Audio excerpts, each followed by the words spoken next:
உறவாட நான் உயிர் வாழ நீ வர வேண்டும் இயேசு பாலகனே. உறவாக என் உளம் வாழ நீ எழ வேண்டும் இயேசு நாயகனே.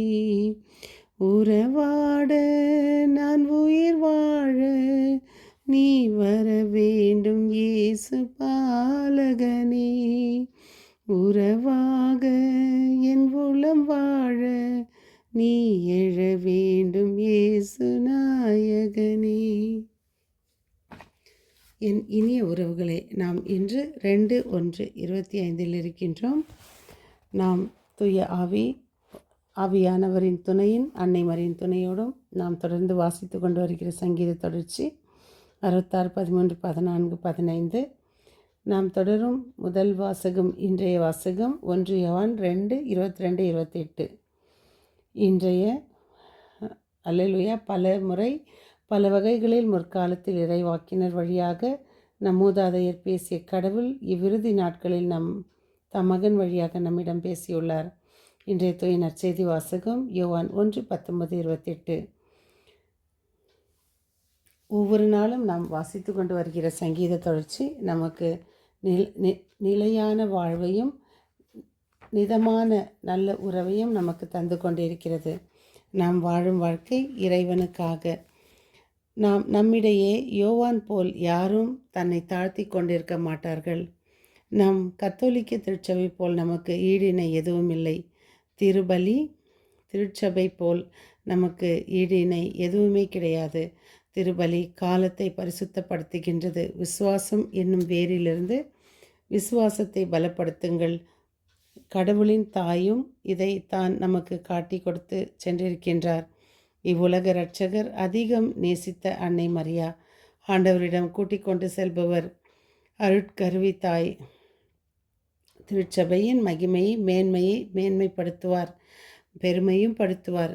இருவரும் ஒன்றாக வளர்ந்தார்கள், யோவானும் இயேசுவும் தன் பெற்றோர் கடவுள் கொடுப்பதை பெற்றுக்கொண்டார்கள். குழந்தை என்னும் வரத்தை பெற்றுக்கொண்டவர்கள் தான் இறைவனிடமிருந்து நாம் பெற்றோராக இருக்க முடியும். இறைவனிடம் பெற்றுக்கொள்பவர்கள் தான் பெற்றோர்கள். அதனால்தான் அந்த ஒரு வார்த்தை மிக அழகாக பெற்றோர்கள் என்ற அந்த வார்த்தை குறிப்பிடப்பட்டது. ஒரு மருத்துவர் ஒரு குழந்தைக்கு இருதய அறுவை சிகிச்சை செய்கிறார். அந்த மருத்துவரிடம் அந்த குழந்தை கேட்டுக்கொண்டது, டாக்டர், நீங்கள் அறுவை சிகிச்சை செய்யும்போது என் இதயத்தில் இயேசு எப்படி இருக்கிறார் என்பதை நீங்கள் எனக்கு எடுத்துக்காட்ட வேண்டும். அதை எப்படி இருக்கிறார் என்பதை நான் பார்க்க வேண்டும் என்று. இந்த டாக்டரும் அறுவை சிகிச்சை செய்து முடிக்கிறார். செய்து முடித்த பிறகு 2 நாட்கள் இவருக்கு ஒரே குழப்பம். அந்த குழப்பத்தின் பிறகு கதவை அடைத்துவிட்டு ஒரு நாள் அந்த குழந்தை இருந்த வார்டில் சென்று அந்த குழந்தை கேட்குது, டாக்டர், என் இதயத்தில் ஏசப்பா இருக்கிறார்ல, எப்படி இருக்கிறார் என்பதை எனக்கு காட்டுங்க என்று. அப்பொழுது அந்த டாக்டர் குழப்பத்துடன் கதவை அடைத்து அவர் பக்கத்தில் இருந்த தாயை காட்டுகிறார். இதனால் தான் கடவுள் நம்மோடு இருக்க முடியாது என்பதற்காக தாயை நமக்காக படைத்தார். அதனால்தான் தாய் மீது கடவுள் அதிகமாக அன்பு செய்தார். அப்பொழுது அந்த குழந்தைக்கு ஒரு ஆச்சரியம், இயேசு என் தாயை போல் இருக்கிறாரா என்று. அதனால் நாம் கிறிஸ்துவின் இணைந்திருக்க அழைக்கப்பட்டு இருக்கிறோம். இணைந்திருக்கிறோம் என்பது நம்பகத்தன்மை, விடாமுயற்சி, கடைபிடித்தல், உண்மையான நம்பிக்கை மற்றும் நம்மை ஏமாற்றம் அடையாதது ஆகியவற்றை குறிக்கிறது. இது தந்தை மற்றும் மகனுடன் ஒன்றித்திருக்கவும் தூய ஆவியானவரால் தொடர்ந்து வழிநடத்தப்படவும் அழைக்கின்றது. நாம் கிறிஸ்துவை எதிர்ப்பவர்களால் ஏமாற்றப்படாமலும் அல்லது கிறிஸ்துவை எதிர்ப்பவர்களாக மாறாமல் இருக்க வேண்டும். நற்செய்தி மற்றும் அதன் மதிப்பீடுகளை முரணானவற்றை நாம் கடைபிடித்தல் கூடாது. இயேசுவை நம் வாழ்வில் மையமாக வைத்து அவருக்கு சான்று பகரவும் திருமுழுக்கு யோவானை பின்பற்றிட நாம் முயற்சிக்க வேண்டும். நாம் இயேசுவின் ஒளியை பிரதிபலிக்க வேண்டும். வெற்றி பெருமையில் நம்மை நாம் அணிவகுத்து நிற்கக்கூடாது. இயேசுவை உலகுக்கு காட்டி தந்து நம் வாழ்நாள் முழுவதும் அவரை அறிவிப்பதே நமது பணி.